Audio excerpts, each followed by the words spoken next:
High, welcome to my new mini blog day 3। তো আজ সকালবেলা ঘুম থেকে উঠে একটু খালি পেটে জল খেয়ে নিয়েছিলাম। তারপরে যেহেতু আজ ছুটি ছিল, হাতে অনেকটা টাইমও ছিল, তাই আমাদের বাড়ির সামনে গাছে অনেক ফুল ফুটেছিল, তাই ভাবলাম ঠাকুরের জন্য কটা ফুল তুলে নিই। তো এখানে আমি ফুল তুলে নিলাম। এই ফুলটার নাম কি তোমরা কমেন্টে জানিও আমাকে। পরে ফুল তোলা হয়ে যেতে ব্রাশ করে নিলাম। ব্রাশ করার পর এখানে একটু হলুদ আর মধু খেয়েছিলাম।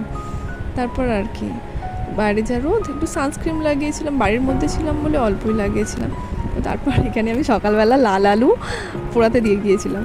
আর তারপর লাল আলুটা পোড়া হয়ে যেতে ওটাকে ভালো করে ছাড়িয়ে, লাল আলু খেতে আমার ভীষণ ভালো লাগে, তো নুন দিয়েই আমার ভালো লাগে খেতে।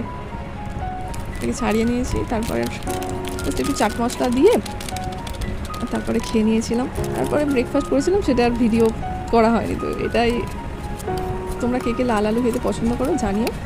আর আজকের ভিডিও এখানেই শেষ করলাম, দেখা হচ্ছে নেক্সট ভিডিওতে।